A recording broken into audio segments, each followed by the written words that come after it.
Morning, Nick. Morning, Al. All right, Harry.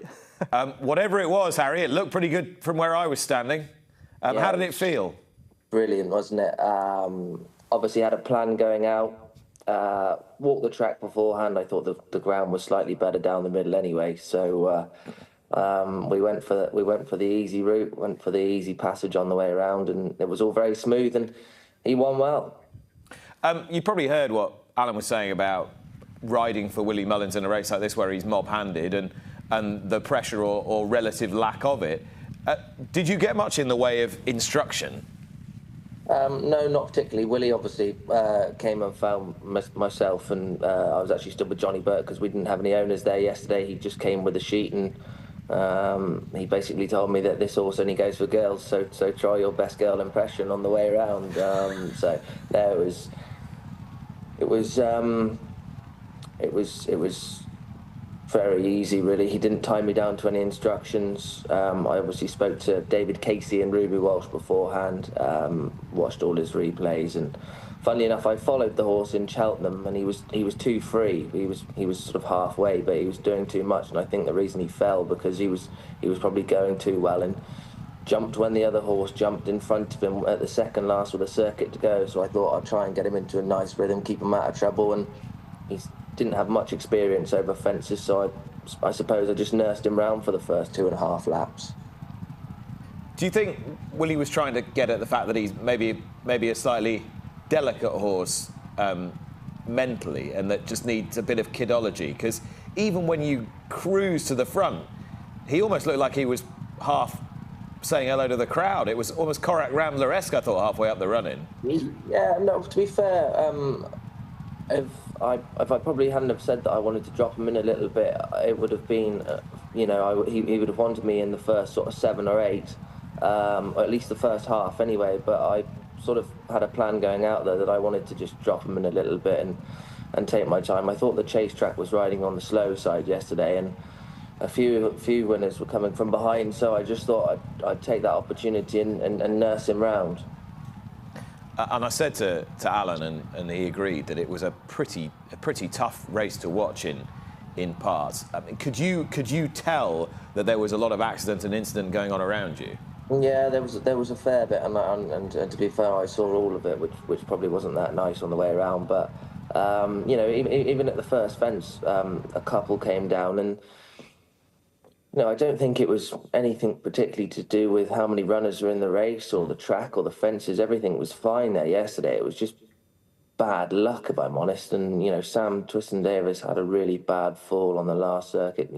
John Joe and I think Harry Atkins came down at the ditch on the first circuit, and Harry Skelton and one other came down at the first fence. And they were just, I don't think it was really a track-related problem. It was just, I don't know, a freak incident. The fences are very fair around there. They're not overly big. They're lovely, presentable fence, and obviously a few horses got injured on the way around, which is what nobody wants to see. But I didn't think it was anyone's fault. It was just a bit of a funny race to watch, and it probably wasn't good watching at times. So I don't think anyone's for any blame for that. Mm. You didn't think to yourself when you were riding the race, you didn't think, my God, we are going way too fast here?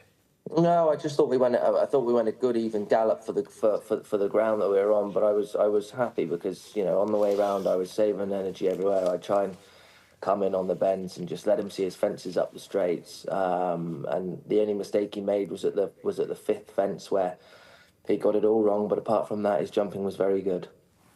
Obviously, we share your thoughts as regards McDermott, last year's winner, in the nip hand, who we sadly lost in the race, and thinking of their connections.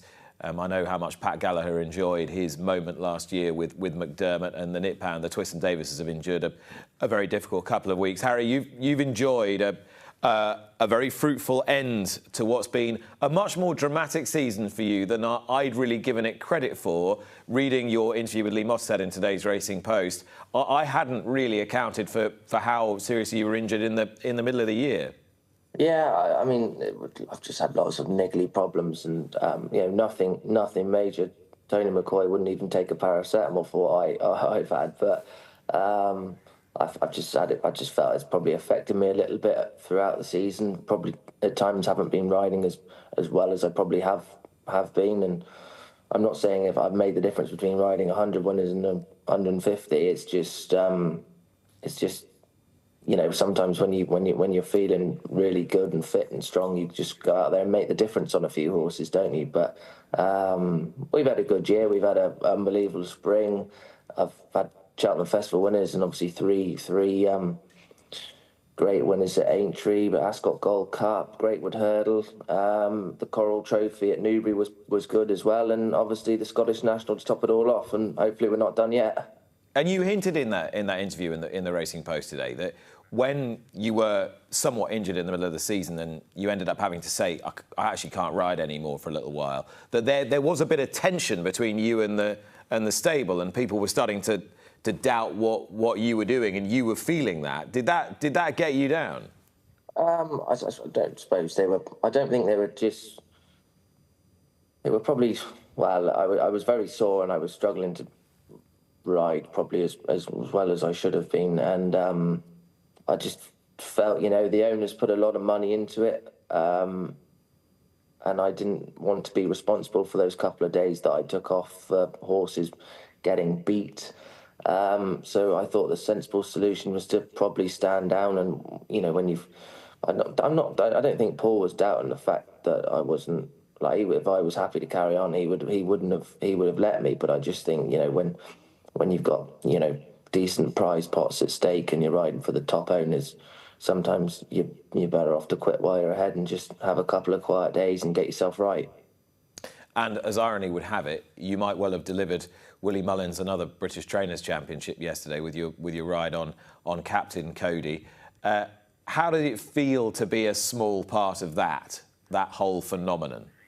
Oh, it's great to be associated with an operation like that on a big day is unbelievable, and just to get a ride for Willie Mullins is great, but to get on one and actually win a Scottish National is fantastic. So hopefully there'll be a few more good days to come.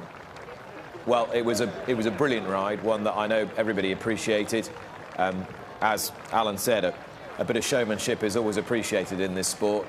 And fingers crossed that you can roll on to next season the way you finished this one off. Harry, thanks so much. Lovely job. Thanks, Nick. Harry Cobden, the ultimate stylist, winning the Scottish Grand National on Captain Cody, making it look ever so straightforward. I doubt it really was.